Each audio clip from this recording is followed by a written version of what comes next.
السلام علیکم ورحمۃ اللہ وبرکاتہ۔ الحمد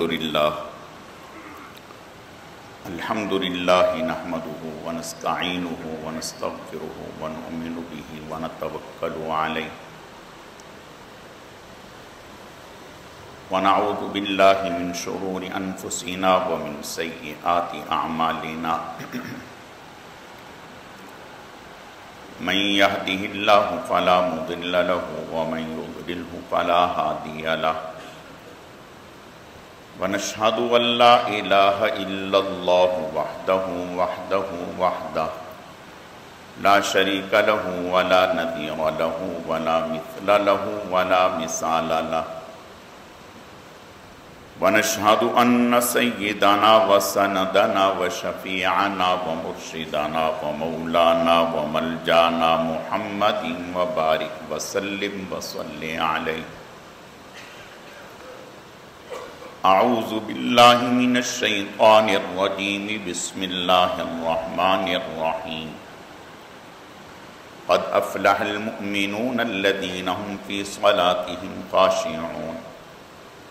وقال الله تبارك وتعالى في مقام آخر: والذين هم على صلواتهم يحافظون۔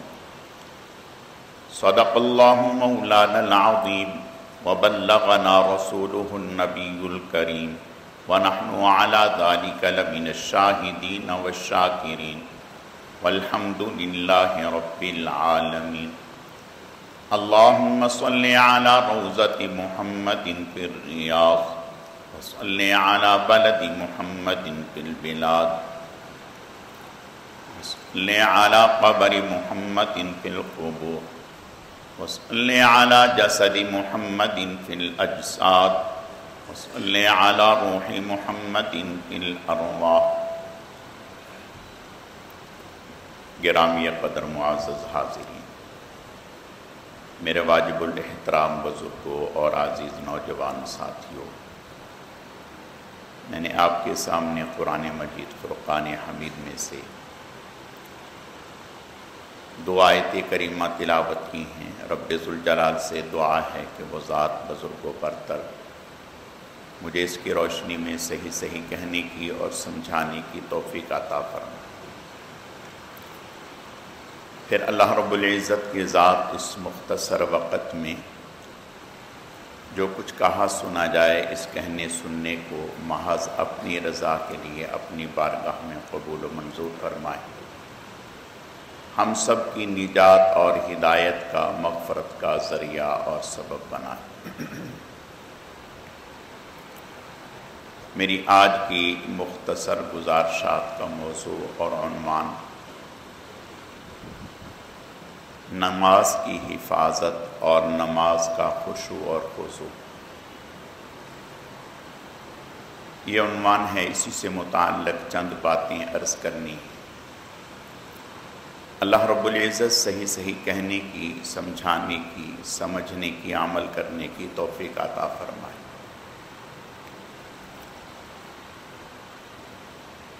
نماز کی حفاظت اور نماز کی اہمیت، اس پر گزشتہ جمعہ بھی خاصی بات ہوئی ہے۔ حضرت عمر رضی اللہ تعالیٰ عنہ نے اسلامی سربراہان کے نام خطوط لکھتے رہتے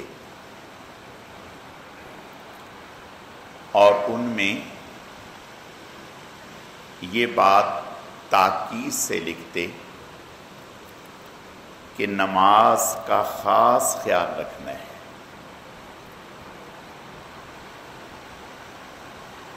جس آدمی کی نماز نہیں ہے اس کا دین ضائع ہو گیا، اس کا دین خطرے میں ہے، اور جس کی نماز میں نقص ہے اس کے دین میں نقص ہے۔ اور فرمایا کرتے تھے جو اللہ کا حق ادا نہیں کر سکتا تو وہ بندوں کا حق کیسے ادا کرے گا؟ جو اللہ کا نہیں بنتا وہ بندوں کا کیسے بنے گا؟ جس نے پیدا کرنے والے کی عظمت کو نہیں پہچانا، نہیں جانا، وہ عام کسی انسان کی اہمیت کو، عظمت کو کیا جانے گا؟ تو کچھ بھی ہو، نماز میں غفلت نہیں ہونی چاہیے، اور نماز جو ہے وہ نہیں چھوٹنی چاہیے۔ حدیث شریف میں آتا ہے کہ عام منافق آدمی بھی، مخلص کی بات نہیں، منافق آدمی، اس کی بھی ہمت نہیں ہوتی تھی نماز چھوڑنے، وہ بھی نماز کا اہتمام کرتا تھا۔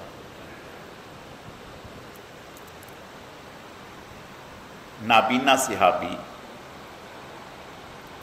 آپ صلی اللہ علیہ وسلم کی خدمت میں تشریف لائے اور آ کر کے فرمانے لگے، یا رسول اللہ صلی اللہ علیہ وسلم،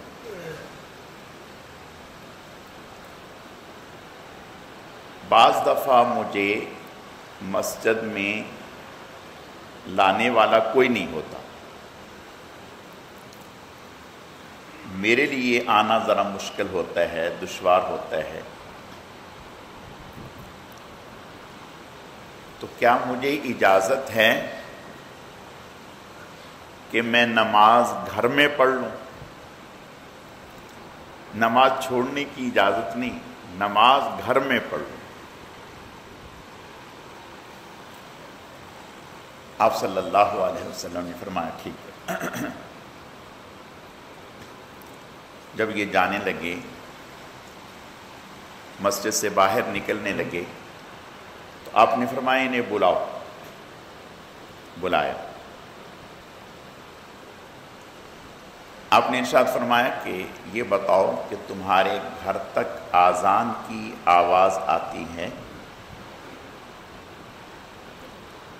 فرمانے لگے جی یا رسول اللہ صلی اللہ علیہ وسلم، ہمیں آذان کی آواز سنتی ہے۔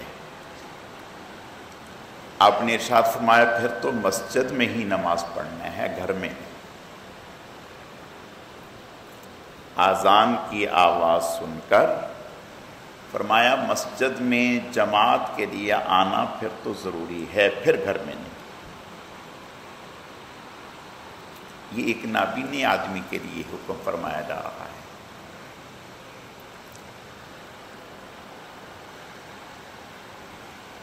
اور پھر نماز کا خشوع، آپ نے ارشاد فرمایا کہ سب سے پہلے نماز سے خشوع ختم ہوگا۔ اب خشوع کسے کہتے ہیں؟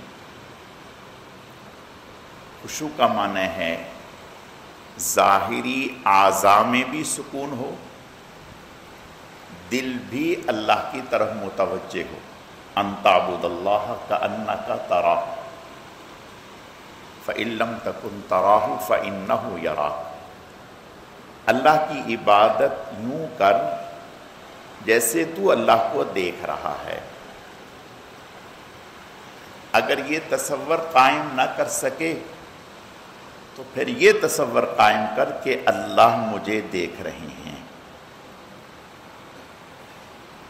اللہ کی عظمت کو ذہن میں لا کر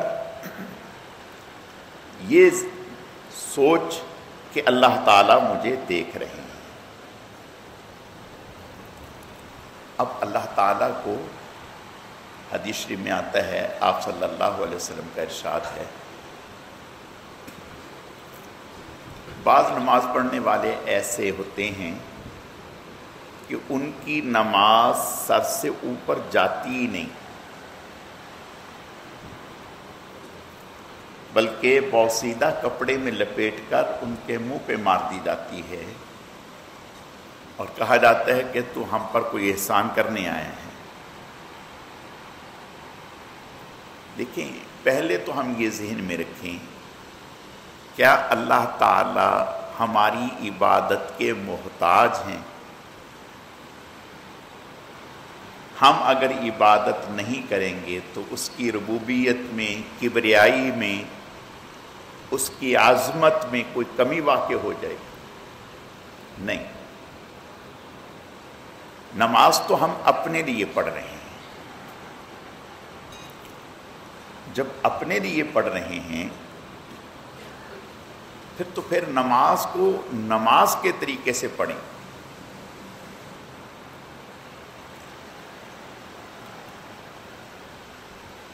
اکثر و بیشتر یہ بات سامنے آتی ہے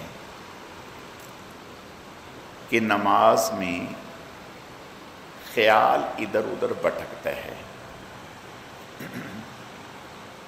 نماز میں دھیان نہیں ہوتا۔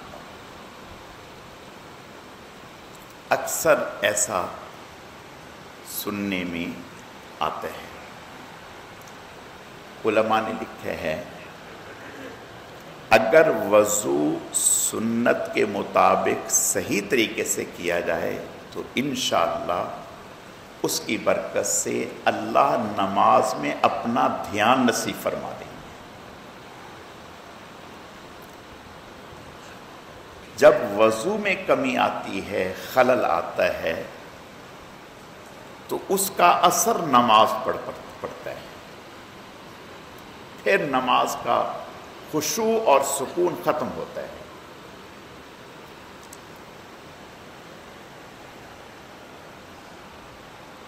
آپ صلی اللہ علیہ وسلم جب معراج سے واپس تشریف لائے تو آپ نے حضرت بلال رضی اللہ تعالی عنہ سے فرمایا بلال جی یا رسول اللہ، فرمایا کہ معراج کے اس سفر پر میں نے اپنے سے آگے آپ کے قدموں کے چلنے کی آہٹ سنی اور پوچھا کہ یہ کون چل رہا ہے؟ تو مجھے بتایا گیا کہ آپ کے صحابی حضرت بلال رضی اللہ تعالیٰ عنہ ہیں، ان کے قدموں کی آہٹ سنائی دے رہی۔ تو میں نے کہا کہ بلال یہاں کہاں؟ تو کہا گیا وہ چل زمین پر رہے ہیں لیکن ان کے قدموں کی آہٹ یہاں آپ کو سنائی دے رہی۔ تو آپ صلی اللہ علیہ وسلم تشریف لائے تو آپ نے آ کر کے حضرت بلال رضی اللہ تعالیٰ عنہ سے فرمایا کہ بھئی کون سا ایسا عمل ہے؟ اعمال تو بہت سارے ہیں انسان کرتا ہے، لیکن خصوصیت کے ساتھ کون سا ایسا عمل ہے جسے آپ کرتے ہیں اور میں نے آپ کی یہ فضیلت دیکھی؟ تو حضرت بلال رضی اللہ تعالیٰ نے فرمایا کہ ایک تو وضو بہت اہتمام سے کرتا ہوں، وضو بہت اہتمام سے، دھیان سے، سنن کی رعایت کرتے ہوئے، مستحبات کی رعایت کرتے ہوئے اس بات کا اہتمام کرتا ہوں۔ اور دوسرا اس بات کا اہتمام کرتا ہوں کہ وضو کرنے کے بعد 2 رکعت نفل تحیت الوضو پڑھ لیتا ہوں۔ آپ صلی اللہ علیہ وسلم نے ارشاد فرمایا ہاں بس یہی آپ کا عمل ہے جس پر اللہ نے آپ کو یہ عظمت عطا فرمائی ہے، یہ فضیلت عطا فرمائی ہے۔ تو میرے عزیزو، نماز کا اہتمام اور نماز کا خشوع بہت بڑا عمل ہے۔ آپ نے فرمایا کہ ایک وقت ایسا آئے گا کہ پوری جماعت میں ایک آدمی بھی خشوع سے نماز پڑھنے والا نہیں ہوگا۔ سب سے پہلے خشوع اٹھے گا نماز سے۔ آپ نے ایک شخص کو دیکھا کہ نماز پڑھ رہا ہے اور نماز میں اس کا ہاتھ ادھر ادھر، کبھی ادھر کھجلی کر رہا ہے، کبھی ادھر کھجلی کر رہا ہے۔ آپ نے ارشاد فرمایا کہ اگر اس کی نماز میں خشوع ہوتا تو اس کے ہاتھوں میں بھی خشوع ہوتا، اس کے ہاتھ اس طرح سے نہ اٹھتے، اس کے ہاتھوں میں سکون ہوتا۔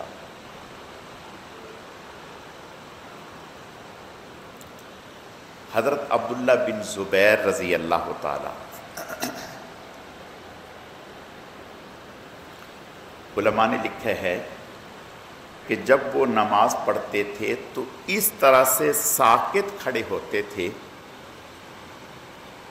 کہ بعض دفعہ پرندہ ان پر آ کر بیٹھ جاتا، یہ سمجھ کر کہ یہ شاید لکڑی ہے، کہ شاید یہ لکڑی ہے، ایسے ساکت کھڑے ہوتے۔ حضرت علی رضی اللہ تعالیٰ عنہ کو تیر لگ گیا اور بہت گہرا لگا۔ اب لوگوں نے کہا کہ یہ تو اتنی آسانی سے نکلے گا نہیں اور اس میں بڑی شدید تکلیف ہوگی، تو کچھ لوگوں نے انہیں پکڑنا چاہا کہ بھئی پکڑ لیں، ظاہر تکلیف میں آدمی کے ہاتھ پاؤں میں حرکت ہو جاتی ہے، تو فرمانے لگے کہ نہیں اس کی ضرورت نہیں، اس کی ضرورت نہیں۔ تو کہا کہ اس کی تکلیف بہت ہوگی۔ کہا کچھ نہیں، میں نماز پڑھتا ہوں، آپ اپنا کام کر لیں۔ نماز کی نیت باندھی، نماز میں ایسا متوجہ ہوئے اللہ تعالیٰ کی طرف کہ انہوں نے تیر نکال لیا۔ تیر نکلنے کے بعد جب نماز فارغ ہوئے تو فرمانے لگے کیوں بھئی کیا ہوا؟ کہا جی ہو گیا، ہو گیا۔ آپ کہیں گے مولانا صاحب یہ تو آپ پہلے زمانے کی مثالیں بیان کرتے ہیں، آج کہاں سے لائیں گے ایسا ہم خوش ہو؟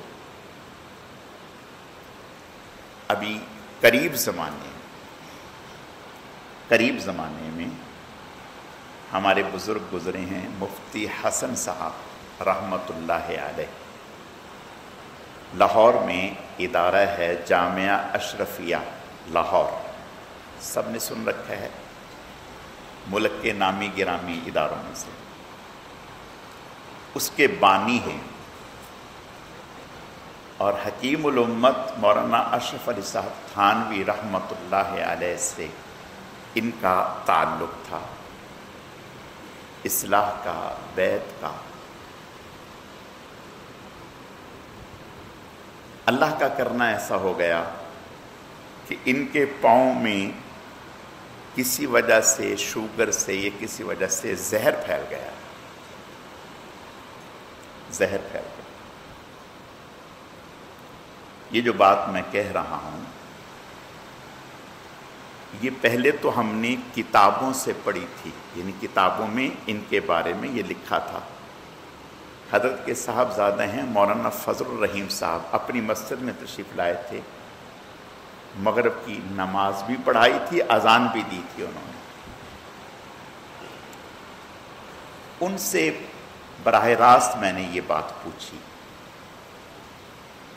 میں نے براہ راست یہ بات پوچھی تاکہ بعض دفعہ بیان کرنے میں، سننے میں غلطی ہوتی، تو میں نے کہا کہ حضرت کے بارے میں اس طرح کا واقعہ مشہور ہے کہ پاؤں ران کاٹنی ہی، یہاں سے کاٹنی تھی، زہر پھیل گیا تھا، ران یہاں سے کاٹنی تھی، تو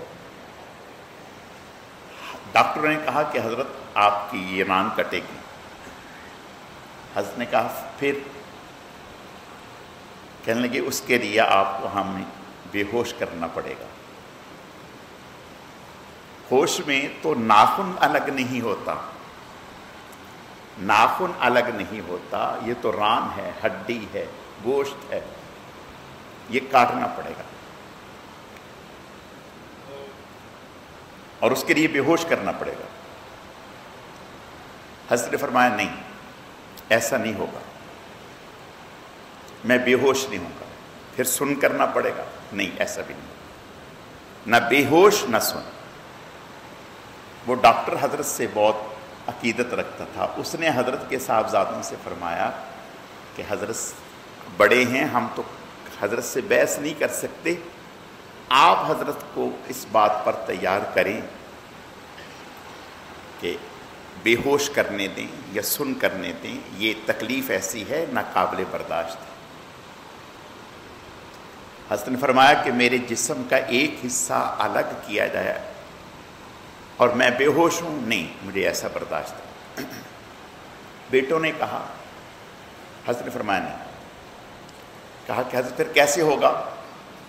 فرمایا ایسے ہوگا، میں ذکر کرنا شروع کروں گا، ذکر کرنا شروع کروں گا، اور یہ اپنا کام کرتے رہیں، نہ بے ہوش کریں نہ سن کریں۔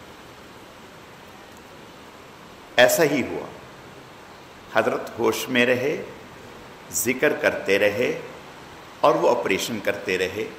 آپریشن کر کے ٹانگ کاٹ کر پٹی کر دی۔ اس کے بعد کچھ دیر گزری، جب فارغ ہو گئے تو حضرت نے فرمایا کیوں بھئی ابھی آپ کا کام مکمل نہیں ہوا؟ کہا جی ہو گیا، الحمدللہ ہو گیا۔ تو حضرت نے فرمایا یہ میرے اللہ کا کرم ہے، یہ میرے اللہ کا کرم ہے۔ میں عرض یہ کرنا چاہتا ہوں کہ نماز میں خشوع کتنے منٹ کی نماز ہے؟ 10 منٹ کی، بہت زیادہ 12 منٹ کی ہم جماعت سے نماز پڑھتے ہیں۔ اس میں ہماری پوری کوشش ہو کہ ہمارے ہاتھوں میں حرکت نہ ہو، یہ جو خارش کھجلی نہیں، دھیان اس طرف ہو کہ اللہ تعالیٰ مجھے دیکھ رہے ہیں، میں اللہ تعالیٰ کے سامنے کھڑا ہوں، اللہ تعالیٰ میری طرف متوجہ ہیں اور میں اللہ تعالیٰ کے سامنے کھڑا ہوں۔ حدیث شریف میں آتا ہے کہ صحابہ اکرام رضوان اللہ علیہم اجمعین فرماتے ہیں کہ جب ہم نماز پڑھتے تھے تو ہمارا تصور یہ ہوتا تھا کہ اللہ ہمیں دیکھ رہے ہیں، جنت ہمارے سامنے ہے، جہنم ہمارے پیچھے ہے۔ پورے دھیان کے ساتھ نماز پڑھتے تھے، پورے دھیان کے ساتھ نماز پڑھتے تھے۔ میرے عزیزو، ایسی ہی نماز اللہ کو مقبول ہے اور مطلوب ہے جو دھیان سے پڑھی جائے اور پھر جماعت سے پڑھی جائے۔ ایک تابعی جماعت سے نماز رہ گئی، جماعت سے نماز پڑھنے کا ثواب 27 گنا ہے، تو دل میں آیا کہ میری جماعت رہ گئی۔ اب انہوں نے اس نماز کو جو جماعت سے رہی تھی 27 مرتبہ پڑھا، ایک مرتبہ، پھر دوسری مرتبہ، پھر تیسری مرتبہ، 27 مرتبہ اس نماز کو پڑھا، اس خیال سے کہ جماعت کا نماز 27 مرتبہ ہے، 27 گنا ہے، تو میں 27 مرتبہ پڑھ لیتا ہوں تاکہ کچھ برابر ہو جائے۔ خواب میں ایک صاحب ملے، انہوں نے کہا محمد ابن مسلمہ تم نے 27 مرتبہ نماز پڑھ لی، امام کے ساتھ نماز پڑھنے میں جو آمین کہتے تھے اور اس پر سارے گناہ معاف ہوتے تھے، وہ آمین کہاں سے لاؤ گے؟ پھر امام کے ساتھ سمع اللہ لمن حمیدہ جب کہتے ہیں امام اور مقتدی کہتے ہیں ربنا لک الحمد، تو حدیث شریف میں آتا ہے ربنا لک الحمد جس کا فرشتوں کے ساتھ مل جاتا ہے، یعنی جو خشوع کے ساتھ یہ کہتا ہے، اللہ تعالیٰ اس کے پہلے تمام گناہ معاف فرما دیتے ہیں۔ فرمایا یہ کہاں سے لاؤ گے؟ یہ کہاں سے لاؤ گے؟ ایک بات کہہ کے بات کو مکمل کرتا ہوں۔ حضرت عبداللہ ابن مبارک رحمۃ اللہ علیہ، یہ ان کے شاگرد ہیں امام بخاری رحمۃ اللہ علیہ، اور عبداللہ ابن مبارک رحمۃ اللہ علیہ بہت بڑے آدمی تھے، 1 سال جہاد پر جایا کرتے، 1 سال حج پر جایا کرتے، اور پوری رقم جہاد پر حج پر خرچ کرتے۔ انتقال ہو گیا، انتقال کے بعد یہ عبداللہ ابن مبارک کسی کو خواب میں نظر آئے۔ انہوں نے پوچھا کہ حضرت کیا ہوا؟ کہا اللہ نے بہت کرم کر دیا، اللہ نے اپنی رحمت فرمائی، میری مغفرت کر دی۔ لیکن کہنے لگے وہ میرے گھر کے سامنے جو لوہار رہتے ہیں نا، وہ تو مجھ سے بھی آگے نکل گیا، وہ تو مجھ سے بھی آگے نکل گیا۔ یہ خواب دیکھنے والے کی آنکھ کھلی، حیران ہوا کہ کہاں عبداللہ ابن مبارک اور کہاں سامنے لوہار۔ تو وہ لوہار کے گھر پر گیا، جا کر دروازے پر دستک دی اور اس کی اہلیہ سے پوچھا کہ بہن آپ کے میاں کا کیا عمل تھا؟ اس نے کہا زیادہ تو نہیں جانتی، 2 عمل میرے سامنے ہیں۔ ایک تو میرا میاں دن بھر لوہے کا کام کرتا تھا، اور یہ سخت کام تھا، لوہے کو آگ پر گرم کرنا، پھر اس کو سیدھا کرنا۔ تو وہ جب لوہے کا کام کرتا تھا اور لوہا گرم کرتا تھا اور اس کو سیدھا کرنے کے لیے ہتھوڑے سے مارتا تھا، تو جیسے ہی اذان کی آواز آتی اللہ اکبر، تو اس نے ہتھوڑا اگر وہ اٹھا رکھا ہوتا تھا تو وہ اس کو مارتا نہیں تھا، کہتا تھا کہ اب جب یہ آواز سن لی اللہ اکبر، اللہ سب سے بڑے ہیں، تو پہلے اللہ کا کام، پہلے اللہ کا حکم، باقی چیزیں بعد میں۔ اس کو اٹھا کر کے یوں ہی رکھ دیتا اور نماز کے لیے چلا۔ ایک عمل تو یہ تھا۔ دوسرا عمل یہ تھا کہ ہمارے گھر کے سامنے عبداللہ ابن مبارک کا گھر تھا، وہ پوری رات، آدھی رات، پوری رات اللہ کی عبادت کرتے رہتے۔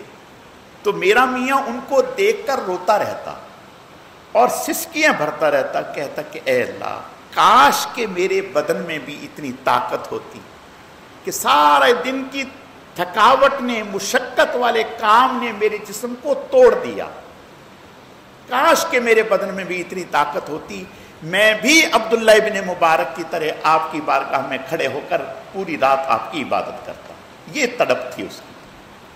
انہوں نے کہا سمجھ میں آ گئی، اللہ نے تیرے میاں کی یہ دونوں چیزیں قبول کر لی، اور جس کی برکت سے اللہ نے یہ اعزاز بخشا۔ میرے بھائیوں دیکھو، نماز بہت بڑا عمل ہے۔